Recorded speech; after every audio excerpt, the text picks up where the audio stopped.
आप सोचिए जरा सा, आपको सोचना है कि इनका सोच आपके प्रति कितना अच्छा है।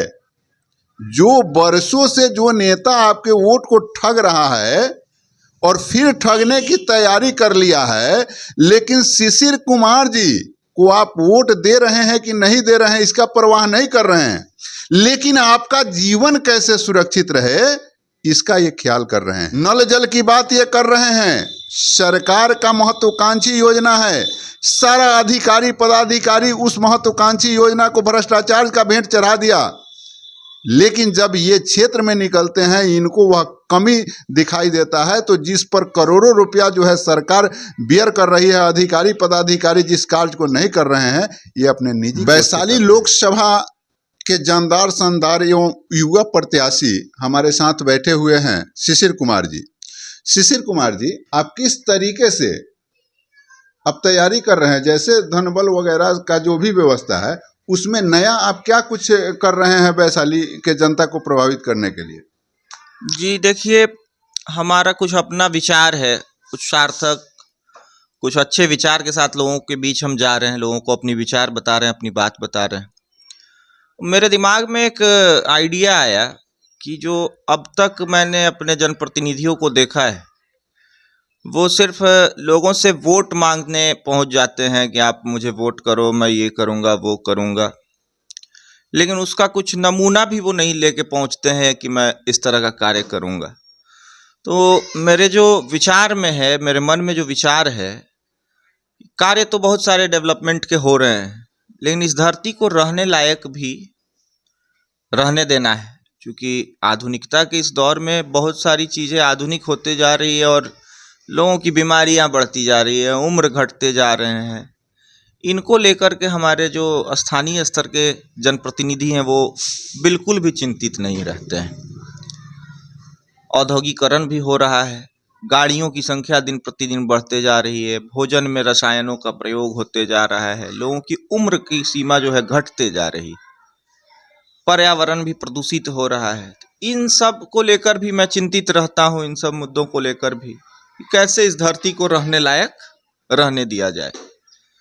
तो इसी क्रम में मैंने देखा कि भाई आप तो देख रहे हैं अभी गर्मी का दौर चल रहा है, समय चल रहा है, तापमान 45 डिग्री तक बिहार के किसी किसी जिलों में पहुंच गया है। भाई इसका वजह क्या है? तो तेजी से हरियाली को ख़त्म करना या विकास के नाम पर जंगलों की कटाई, पेड़ पौधों की कटाई। लोग नए पेड़ पौधे लगाने में इच्छुक नहीं हैं, लोग भाग दौड़ में रह रहे हैं, अपनी ज़िंदगी में व्यस्त हैं। तो मैं देखा कि इसी बहाने कुछ अच्छा किया जाए। लोगों से वोट मांगने जा रहा हूं तो उनके लिए पेड़ का व्यवस्था मैं कर रखा हूं। जरा आप इधर दिखाइए, पेड़ को दिखा दीजिए। ये कुछ ही वृक्ष बचे हैं हमारे पास, अभी फिर आ जाएगा ये समाप्त हो जाने पे। अभी गर्मी का भी समय चल रहा है, वृक्ष कुछ मौल भी गया है गर्मी की वजह से। तो मैं देखा कि हर घर पेड़ एक कार्यक्रम की शुरुआत मैंने किया। मैं खाली हाथ वोट मांगने अपनी जनता मालिक के पास नहीं जाऊंगा, मतदाताओं के पास नहीं जाऊंगा। जहां ज़रूरत पड़ रहा है, मेरे गाड़ियों में ये पेड़ रह रहा है, मैं उतर के वहां पेड़ वृक्षारोपण स्वयं करता हूं। अगर स्वयं नहीं कर पाया तो मैं किसी को ये पौधा गिफ्ट में देता हूं। लोग वोट दे या ना दे, कम से कम पर्यावरण को बचाने का ये जो मेरा प्रयास है ये निरंतर चलता रहेगा। ये सिर्फ चुनावी स्टंट नहीं कह सकते हैं इसको, ये अब परमानेंट चलेगा। पहले से भी मैं वृक्षारोपण करता आया हूँ।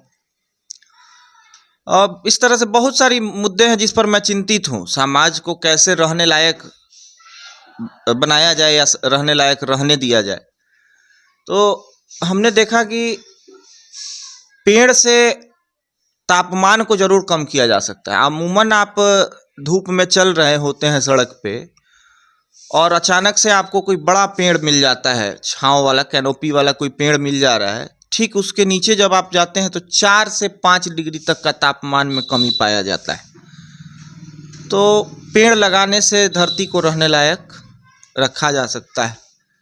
और भी बहुत सारे मुद्दे हैं, जैसे जल की बर्बादी को कैसे रोकें। तो नल जल जो एक सरकार की महत्वाकांक्षी योजना है, जहाँ भी नल जल में जो टोटी या नल होते हैं, प्लास्टिक के आजकल आ रहे हैं, तो वो टूट जाते हैं, सही से उसका रख रखाव या सही से उसका सुचारू रूप से संचालन नहीं किया जाता है। तो वो टूट जाते हैं। जो नल जल में नलका लगाया गया है प्लास्टिक या फाइबर का आता है, तो वो जहाँ मैं देखता हूँ कि टूट गया है तो अपनी मद से 30-40 रुपए का एक नल आ जाता है मार्केट में आसानी से, और उस 30-40 रुपए का मैं खर्च वहन करने में सक्षम हूँ, तो वो भी मैं बदल देता हूँ खुद से। उसके लिए मिस्त्री या किसी मैकेनिक की ज़रूरत नहीं है, वो खुद से बदला जा सकता है। तो पानी को भी बचाने के लिए बड़ा हम सेंसिटिव हैं, उसको लेकर भी संवेदनशील है। पानी, जीवन जीने के लिए पानी का बहुत ज़रूरी है, जल का बहुत ज़रूरी। तो इस तरह के छोटे छोटे मुद्दे हैं। ये काम भी हमारे नेताओं का ही है। नेताओं का सिर्फ काम यही नहीं है कि सड़क, बिजली, पुल, पुलिया, नाला का व्यवस्था करा दिए, हमारी जिम्मेदारी पूरी हो गई। जैसा कि पहले से मैं लोगों को बताते आ रहा हूँ कि समाज में जितने भी सामाजिक मुद्दे हैं, मेरा पूरा फोकस उस पर रहेगा, जिसमें सर्वप्रथम शिक्षा को मैं महत्व देता हूँ, चूंकि मैं शिक्षा से जुड़ा लोग हूँ। वर्तमान में अवकाश लेकर मैं चुनाव लड़ रहा हूँ, वैसे मैं असिस्टेंट प्रोफेसर हूँ फार्मेसी कॉलेज में। तो शिक्षा को मैं पहली प्राथमिकता दूंगा। स्वास्थ्य, चूंकि फार्मासिस्ट भी हूँ मैं, स्वास्थ्य से जुड़ा लोग हूँ, तो स्वास्थ्य के क्षेत्र में भी लोगों को सुविधा मुहैया करवाऊंगा मैं अपने क्षेत्र के लोगों को। शिक्षा, स्वास्थ्य, समाज में दुर्व्यसनों का शिकार हो रहा है हमारा युवा, रास्ता भटक गया है। आज समाज में आप 5 युवाओं के पास खड़े हो जाए तो शराब, नशा के मुद्दे पर घंटों बात करने लगेंगे। आजकल के युवा बड़ा इंटरेस्टेड होते हैं, शराब का नाम ले लिए उनके सामने तो वो बड़ा इंटरेस्टेड हो जाते हैं, अरे आज शाम में पीना है, ये वो बहुत सारी बातें करने लगते हैं। कैसे युवाओं को नशा से दूर किया जाए, नशा को समाज से कैसे हटाया जाए? नशा नाश करता है घर, परिवार और समाज का, इसको कैसे बचाया जाए युवाओं को? समाज में एक और चीज़ है, भारत में सेक्स एजुकेशन जिसको कहते हैं, उसको लेकर के सरकार खर्च करती है, लेकिन गलत जगह पैसे खर्च हो जाते हैं। समाज में सेक्स एजुकेशन को बढ़ावा मिले, जिससे आजकल का जो माहौल बन गया है, लड़के और लड़कियों का, दोनों का मैं कह रहा हूँ, आए दिन मीडिया में पत्रकार बंधु के द्वारा दिखाया जाता है कि फलां जी की लड़की फलां जी के लड़के के साथ रफू चक्कर हो गई, ये प्रेम प्रसंग का मामला हुआ। तो ये भी एक समाज को रास्ता से भटका रहा है। लड़के लड़की वाला भी मामला आजकल बहुत चल रहा है युवाओं में। तो इन सब बातों पर हमारा ध्यान होगा।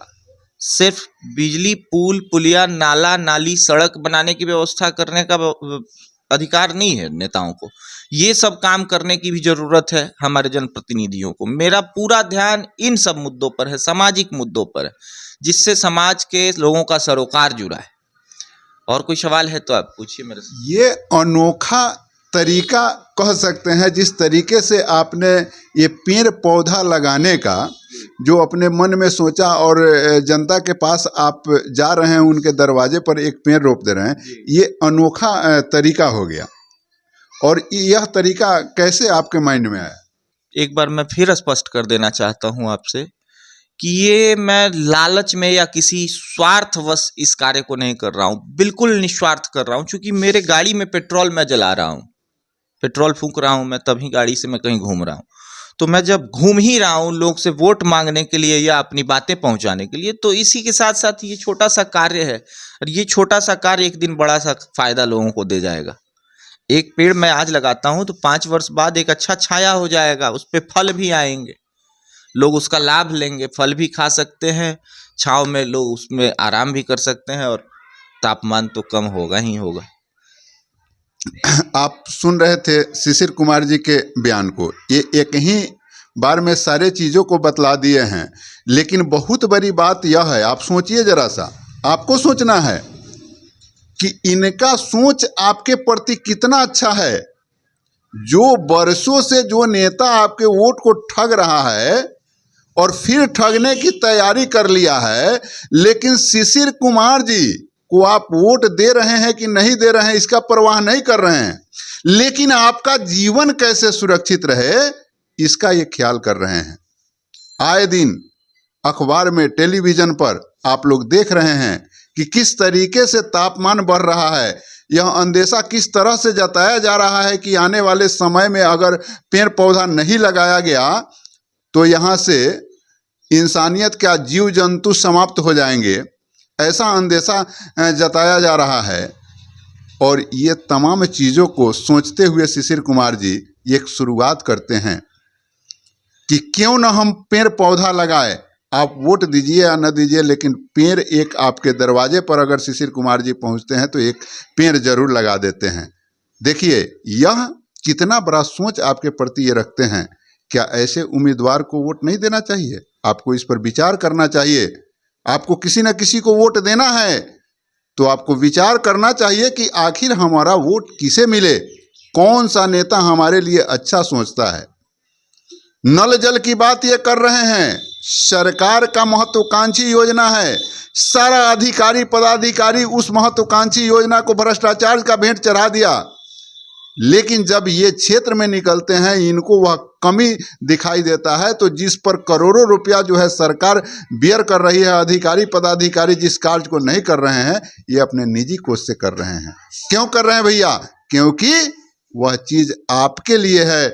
आपको जो है वह चीज़ हर हाल में चाहिए, कारण कि वह शुद्ध चीज़ है और इनके दिमाग में यह चीज़ है कि शुद्ध जल जनता को मिलना चाहिए।